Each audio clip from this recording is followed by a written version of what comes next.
Hello Captains, Capsule listeners, kembali lagi bersama Capsule, Shimsa Kawin H Talk about Health and Life. Sebelumnya ada yang berbeda nih dari podcast kita hari ini, kita kedatangan kolaborasi dari tim RDK. Sebelumnya izinkan saya untuk perkenalkan diri terlebih dahulu, nama saya Amel, dan sebelumnya saya ditemani nih oleh dari tim RDK ya. Mungkin boleh diperkenalkan terlebih dahulu.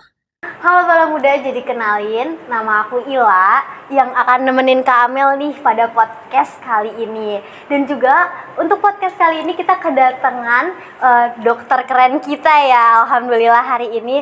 Mungkin Dokter Rival bisa perkenalan diri terlebih dahulu. Oke, baik. Assalamualaikum warahmatullahi wabarakatuh. Selamat malam semuanya, Kapsul listeners dan Bala Muda ya. Halo teman-teman semua, perkenalkan nama saya Rival Haidar. Saya merupakan dokter umum. Itu aja. Oke, jadi dokter kita pada podcast kali ini nih kita bakal ngebahas tentang Justice for Palestine, karena kan akhir-akhir ini tuh lumayan banyak ya kasus tentang Palestina yang akhirnya tuh banyak pergerakan di Indonesia yang mungkin akan membantu. Nah, kita nggak tahu nih apakah terbantu, dan menurut informasi yang kita punya, dokter ini nih udah sempat sampai berangkat ya ke Palestina gitu kan. Nah, untuk mungkin lebih tahu situasi dan kondisi di sana, mungkin kan Capsule listener sama Bala Muda juga mau tahu nih gimana sih kira-kira pengalaman dokter pas berangkat ke Palestina itu sih dokter. Nah, kira-kira gimana nih dokter, apa yang bisa menjadi dari mulai perizinannya sampai dokter bisa ada di sana kemarin tuh gimana sih perjalanannya? Oke, baik. Terima kasih banyak. Jadi memang alhamdulillah ya, kemarin ketika bulan Maret kami dari Mercy Indonesia alhamdulillah berhasil masuk ke Gaza.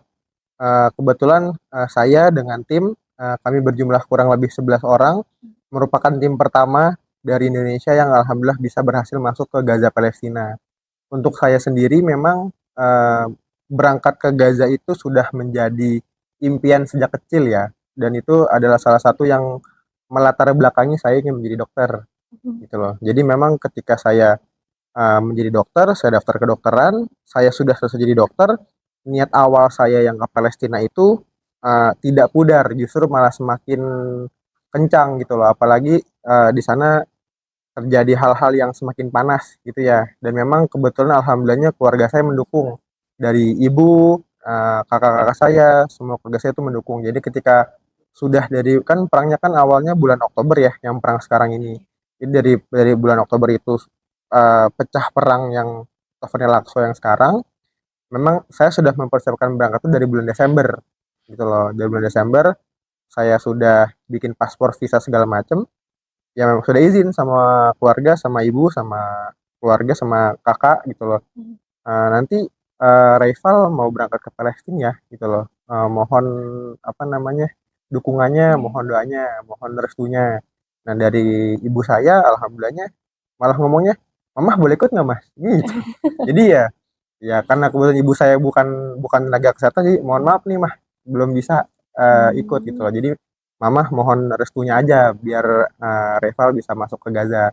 Ya alhamdulillah atas izin Allah, atas restu orang tua juga ya dapat kesempatan juga sih buat masuk sana. Berarti keinginan untuk berangkat ke Gaza itu melalui jalur kesehatan itu tercapai ya dokter ya?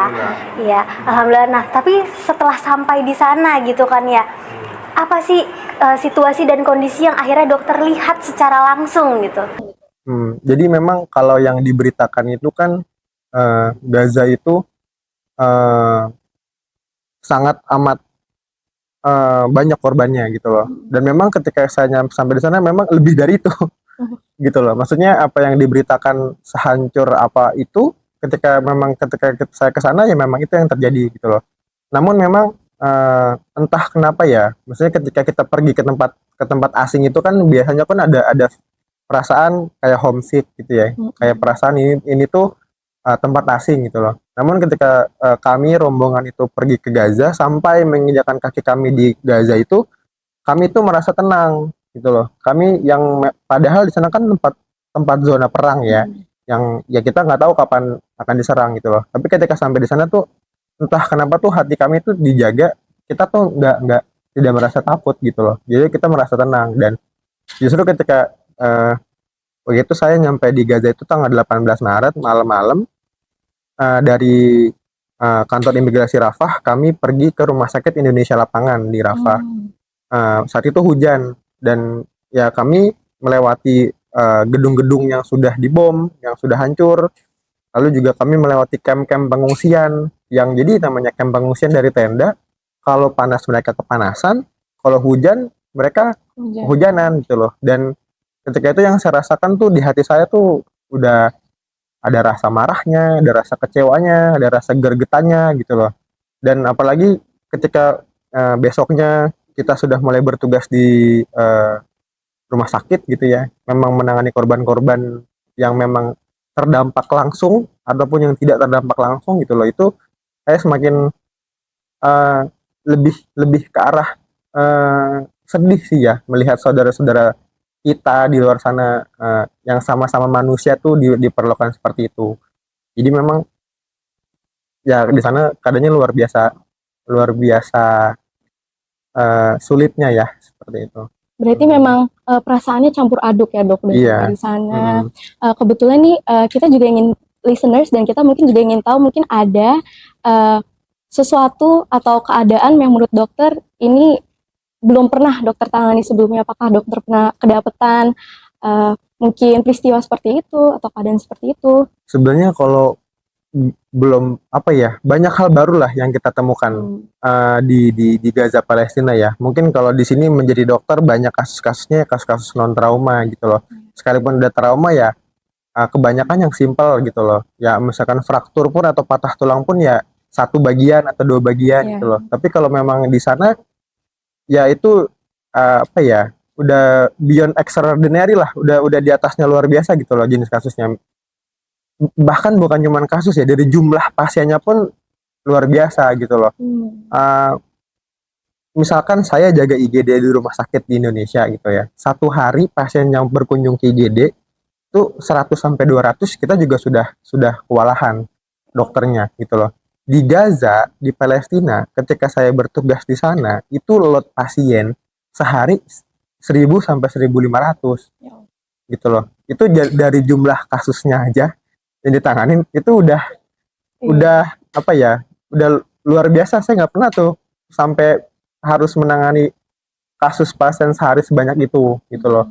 Lalu dari jenis pasiennya sebenarnya yang harus kita apa ya, yang harus kita garis bawahi sebenarnya isu di Gaza ini tuh yang kita lihat sekarang di media tuh hanya baru gunung esnya saja gitu loh. Kita tuh belum melihat di bawah gunung esnya gitu loh. Jadi fenomena gunung esnya tuh kita tuh hanya ngeliat pucuknya aja gitu loh. Misalkan yang diberitakan ya, jumlah korban perang sekarang sudah hampir 40.000, jumlah luka-lukanya sudah 80.000 lebih gitu. Itu banyak sekali untuk ukuran perang gitu loh. Namun yang kita juga jangan lupakan adalah gimana korban yang dampak tidak langsungnya gitu loh. Di Gaza itu total populasi ada 2.300.000 orang kurang lebih gitu loh. Jadi kalau misalkan kita berbicara mengenai dampak perang, ada yang trauma sama non trauma, yang cedera sama yang non cedera gitu loh. Oke nih, yang meninggal akibat langsung ada 40.000 lebih, yang luka-luka ada 80.000. Tapi yang non trauma gimana? Itu kan yang kurang tersorot gitu loh. Di Gaza itu penduduk anak-anak, orang dewasa ataupun orang tua yang terkena penyakit infeksi itu udah lebih dari 1 juta gitu loh. Orang-orang yang ada sakit diabetes, sakit darah tinggi, sakit stroke itu tuh lebih dari 300.000 orang gitu loh. Obat-obatan di sana nggak bisa masuk gitu loh. Jadi penyakit-penyakit yang bukan karena langsung dampak perang tuh juga luar biasa jumlahnya gitu. Jadi maksudnya yang mau saya tekankan itu adalah di Gaza itu bukan hanya hancur karena perang gitu loh, tapi semua fasilitas umum dan fasilitas kesehatan itu juga hancur. Jadi yang dihancurkan sama pihak seberang itu tuh bukan hanya rumah dan orang sipilnya aja yang dibom, tapi memang sistem bernegaranya yang dihancurkan. Jadi itu bukan perang ya teman-teman. Kalau perang tuh kan tentara lawan tentara gitu loh. Kalau ini tuh ya memang ingin memusnahkan suatu ras gitu loh. Jadi yang ini yang harus jadi concern kita sama-sama gitu loh. Gitu. Jadi memang menyapu habis negaranya ya. Habis. Jadi kalau zaman perang sebelum ini, Gaza itu kalau perang lawan Israel itu tuh yang diserang tuh mayoritas tuh Gaza Utara. Nggak pernah itu nyerang sampai ke Gaza Tengah, Gaza Selatan tuh belum pernah. Gitu loh. Saat ini kalau coba aja teman-teman cari di internet, cari di Google, lokasi mana di Gaza yang belum pernah dibom, gitu loh. Semuanya udah hampir merah semua gitu loh. Dulu dari utara disuruh ke tengah, dari tengah disuruh ke selatan. Sekarang udah di selatan, udah di Rafah, udah nempel sama tembok perbatasannya Mesir, tetap disuruh pindah lagi. Jadi orang Gaza mau disuruh pindah kemana lagi, gitu loh. Gitu sih paling. Berarti memang kondisinya ya udah amat begitu rupa, kemudian juga dokter menemukan banyak sekali peristiwa-peristiwa yang pertama kali dokter tangani gitu Iya. di situ. Nah, sebelumnya kita juga ingin tahu nih dok, bagaimana menurut pendapat dokter, organisasi atau mungkin masyarakat-masyarakat di sini yang belum berkesempatan nih untuk bisa ikut membantu langsung di Palestina, itu mereka bisa ikut membantu dengan apa sih dok menurut dokter? Oke. Nah, ini pertanyaan bagus banget ya teman-teman. Maksudnya Indonesia kita itu adalah negara muslim nomor 2 terbesar di dunia. Ya, betul. Gitu loh. Jadi maksudnya apapun yang kita lakukan sebagai sebuah negara itu amat sangat berdampak kepada negara lain. Gitu loh. Nah, alhamdulillahnya saya sebagai seorang tenaga kesehatan diberikan kesempatan nih untuk bisa langsung membantu ke sana. Namun kan banyak juga ya nakes atau non nakes yang ingin membantu ke sana namun belum berkesempatan. Iya, betul. Gitu loh. Yang harus kita ada di pikiran kita, mereka itu tuh kita tuh membantu ke sana tuh bukan bersedekah. Gitu loh. Karena sedekah itu kedudukannya adalah dari yang lebih tinggi ke yang lebih rendah. Gitu loh. Justru kita dan orang Palestina itu lebih tinggi mereka derajatnya. Gitu loh. Mereka itu di sana bukan hanya membela tanah mereka, tapi mereka itu di sana tuh membela agama kita. Gitu loh. Di Palestina itu ada Masjidil Aqsa. Masjidil Aqsa itu adalah kiblat pertama umat muslim. Gitu loh. Jadi mereka itu di sana memperjuangkan kiblat pertama kita. Jadi kita yang harusnya tuh berterima kasih sama mereka. Gitu loh. Jadi logikanya bukan kita memberikan sedekah, tapi kita memberikan hadiah terbaik kita untuk mereka. Karena kita yang butuh sama mereka nih. Gitu loh. Itu yang harus ada di pikiran kita sama-sama gitu. Jadi bukannya mereka butuh sedekah, kita enggak. Mereka tuh di mata Allah tuh mereka tuh udah jauh lebih tinggi daripada kita. Itulah itu yang harus jadi ditanamkan oleh kita gitu. Kalau memang kita belum bisa datang ke sana, siapkanlah hadiah terbaik kita untuk mereka. Gitu loh. Misalkan kita punya rezeki berlebih, silahkan gitu loh. Siapkan rezeki terbaik kalian. Gitu loh, untuk bisa berdonasi semaksimal dan sebaik mungkin. Gitu loh. Kalau misalkan punya kelebihan rezeki, silahkan. Kan banyak sekarang lembaga amal di Indonesia tuh yang memang sudah terpercaya dan bisa bantunya sampai kok ke sana. Gitu loh. Kalau misalkan kita punya rezeki berlebih silahkan. Kalau misalkan kita belum punya rezeki berlebih gitu loh. Indonesia itu adalah salah satu negara dengan tingkat netizen itu yang paling luar biasa di dunia. Gitu loh. Saat ini pemberitaan mengenai perang ini tuh nggak berimbang. Gitu loh. Nah, kita sebagai salah satu negara yang jumlah netizennya itu luar biasa agresif ya, gitu loh. Kita harus ya memainkan peran itu, gitu loh. Kita nggak bisa langsung perang ke sana.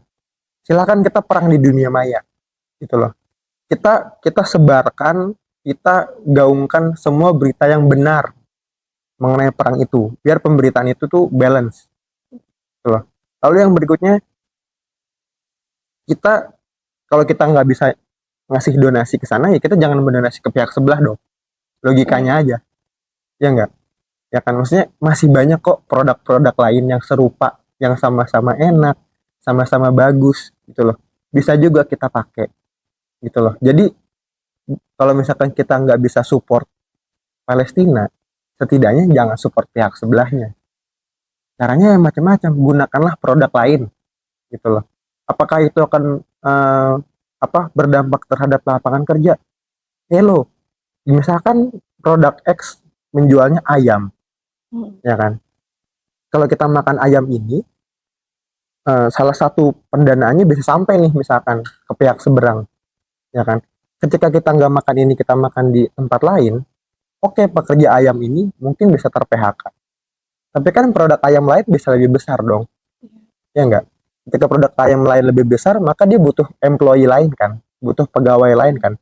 Berarti lapangan pekerjaan juga bertambah lagi, gitu loh. Jadi rezeki itu di tangan Allah, guys, gitu loh. Jadi kalau kita berjuang di jalan Allah, insya Allah tuh Allah pasti akan memberikan rezeki-rezeki lainnya kok.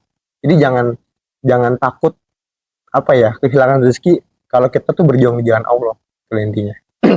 Ya apa susahnya sih, tinggal jangan makan atau jangan menggunakan produk yang memang membantu hal tersebut, gitu loh. Lalu yang berikutnya yang terdengar simpel tapi itu sangat penting adalah tolong di setiap kita beribadah, di setiap kali kita sholat gitu ya, selalu diselipkan tuh doa untuk saudara-saudara kita di sana, gitu loh. Karena kita nggak akan tahu nih doa dari orang Indonesia mana yang bakal dijabah sama Allah Subhanahu Wa Taala. Paling gitu sih. Oke dokter, jadi kan kayaknya dari tadi tuh kita juga udah dapet nih insight dari dokter kalau misalnya mungkin kita bisa ngasih bantuan dari segi donasi atau juga bisa dengan dunia maya yang emang se ekstrim itu sekarang ya kan. Nah, dan tadi juga dokter udah banyak banget nih nyeritain ke kita tentang gimana sih kondisi sebenarnya di sana, perjuangan dokter bisa sampai ke sana gitu. Mungkin ada gak sih dokter lagi insight mungkin buat Bala Muda dan Caption listeners yang bisa menjadi gambaran ke depannya untuk mungkin kita bisa membantu dengan kita yang tetap ada di sini tapi tetap mau ikut membantu dengan mungkin gimana upaya-upaya kita yang tadi bisa kita tetap laksanain gitu ya kan, tapi dengan keterbatasan yang kita punya. Mungkin pesan-pesan dari dokter aja sih. Oke, baik. Apa namanya? Ini banyak isu mengenai Palestina itu banyak dikerucutkan menjadi isu agama ya sebenarnya. Yang sebenarnya kalau kita lihat lebih dalam dan lebih teliti, ini sudah bukan lagi mengenai masalah agama sebenarnya, gitu loh. Kalau misalkan kita lihat di Palestina itu yang hancur bukan hanya fasilitas untuk orang Muslim ya, gitu loh.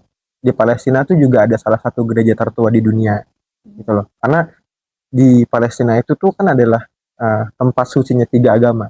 Itu ada agama Yahudi, agama Kristen, dan juga agama Islam. Jadi ketika diserang oleh pihak Israel ke Gaza, itu yang hancur juga bukan hanya fasilitasnya Islam saja, gitu loh. Dan di Palestina pun juga bukan 100% orang Muslim semua, gitu loh. Di sana juga ada orang dari agama-agama lain yang hidup rukun kok sebenarnya. Jadi isu ini tuh sudah bukan lagi mengenai agama saja sebenarnya. Ini sudah masuk ke ranah kemanusiaan, gitu loh. Jadi pesan saya kita untuk melihat ini tuh jangan dipersempit pandangan dan pola pikir kita. Lalu yang berikutnya kita untuk bisa melihat mana yang benar, mana yang tidak benar, gitu loh. Ketika kita harus membela siapa yang patut untuk dibela, gitu loh. Kita sama-sama manusia nih, gitu loh. Saya manusia, Mbak Amel manusia, Mbak Ria, Mbak Ila juga manusia, gitu loh. Kita hanya harus menjadi sama-sama menjadi manusia, gitu loh, untuk bisa tahu manusia tuh layaknya diperlakukan atau diapakan, gitu loh. Kita melihat apa yang terjadi di Palestina, gitu loh, sebagai sesama manusia lah, gitu loh. Nggak harus sebagai sesama Muslim, gitu loh. Sebagai sesama manusia itu layak nggak, gitu loh. Jadi untuk membela orang yang terzolimi di sana, kita nggak harus jadi orang Muslim, guys, gitu loh. Kita hanya cukup jadi manusia yang membuka sisi kemanusiaannya, gitu loh. Kita lihat apakah manusia layak diperlakukan seperti itu, gitu loh. Lalu kalau kita tahu mana yang patut untuk dibela, silahkanlah bela sesuai kemanusiaan dan hati nurani teman-teman. Paling gitu aja sih. Berarti memang take home message dari Dr. Rival nih bahwa sebenarnya yang terjadi itu dampaknya udah banyak banget ya dok, udah mulai dari keagamaan, kemanusiaan, dan mungkin dari orang-orangnya sendiri dan politik dan sebagainya semuanya udah terkena dampak benar-benar banyak sekali ya dok. Kemudian dari kita sendiri di sini juga banyak caranya untuk bisa ikut membantu keadaan di sana, dan nyatanya bahwa boykot-boykot tersebut juga sangat amat membantu ya dok. Ngefek kok. Boykot yang kita lakukan tuh semuanya ngefek kok. The small things that we do in Indonesia itu berefek banget di sana. Berarti perjuangan kita yang ikut dalam rangka boykot, demo kayak gitu-gitu juga sangat berimpact ya ke sana ya dokter. Sebelumnya udah banyak banget ya materi yang diberikan oleh Dr. Rival, dan banyak sekali yang bisa kita ambil, dan juga para listeners, capsule listeners dan juga bala muda yang bisa diambil pelajarannya hari ini. Sebelumnya saya ucapkan terima kasih banyak ya dokter atas kontribusinya hari ini untuk bisa hadir untuk ikut dalam podcast kita tentang Palestina. Sebelumnya mungkin ada kata-kata terakhir dari Kak Ila. Ya, kita juga dari RDK FM terima kasih banyak dokter udah ikut kolaborasi sama kita gitu, udah banyak sharing-sharing dari mulai pengalaman sampai tadi akhirnya kita juga dapat insight ya kalau misalnya kita nih sebagai mahasiswa masyarakat Indonesia apa aja yang bisa kita lakuin gitu ya kan. Oke, mungkin sekian podcast kita hari ini. Terima kasih, pantengin terus episode podcast selanjutnya. Terima kasih telah mendengarkan. Be Active with Cimsa.